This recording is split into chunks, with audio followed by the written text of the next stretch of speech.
Dhallywood megastar Shakib Khan industry একের পর এক হিট সিনেমা উপহার দিয়ে নিজেকে অনন্য এক উচ্চতায় নিয়ে গেছেন তিনি। সবশেষ মুক্তি পাওয়া তার দরদ এই সিনেমার সফলতার পর এবার আসছে বরবাদ। জমকালো আয়োজনে এই সিনেমার পোস্টারও উন্মোচিত করলেন তিনি। জানালেন সিনেমাটি নিয়ে তার প্রত্যাশা ও যুক্ত হওয়ার গল্প। বুধবার রাজধানীর হোটেল শেরাটনে জাঁকজমকপূর্ণ এই অনুষ্ঠানটি আয়োজিত হয়, যেখানে দেশের শীর্ষস্থানীয় বিউটি ব্র্যান্ড লিলি ও বরবাদের প্রোডাকশন হাউস রিয়েল এনার্জি প্রোডাকশনের সঙ্গে একটি চুক্তি স্বাক্ষর অনুষ্ঠিত হয়। এরপর সিনেমাটি নিয়ে যুক্ত হওয়া নিয়ে শাকিব খান বলেন, এই সিনেমার নির্মাতা মেহেদী হাসান হৃদয় বরবাদের জন্য আমাকে নির্বাচন করেছেন, যার জন্য তাকে ধন্যবাদ। কারণ আমি তার বিষয় জানতে পারি যে নাটকের একজন নির্মাতা আমাকে নিয়ে কাজ করতে চায়।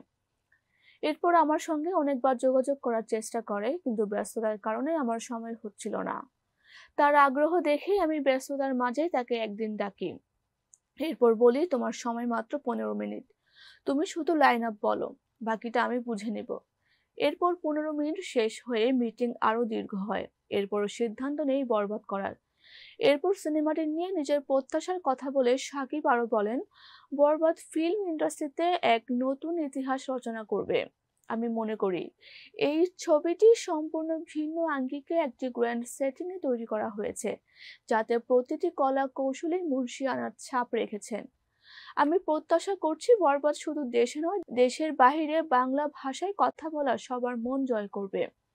আমার প্রত্যাশা আয়ের দিক থেকে এটি 100 কোটি ক্লাবে প্রবেশ করবে। সিনেমাটি পরিচালনা করেছেন মেহেদী হাসান হৃদয়। এর শুটিং শুরু হয়েছিল 20 অক্টোবর। মুম্বাইতে এ ছবির বেশিরভাগ শুটিং সম্পন্ন হয়েছে। শাকিব খান ছাড়াও এতে অভিনয় করেছেন ইদিকা পাল, যিশু সেনগুপ্ত, মানব সচদেব, মিশা সওদাগর সহ আরো অনেকে। ছবিটির একটি আইটেম গানে পারফর্ম করেছেন পশ্চিমবঙ্গের নায়িকা নুসরাত জাহান। 2025 সালে রোজার ঈদে বাংলাদেশ সহ বিশ্বব্যাপী মুক্তি পাবে সিনেমাটি।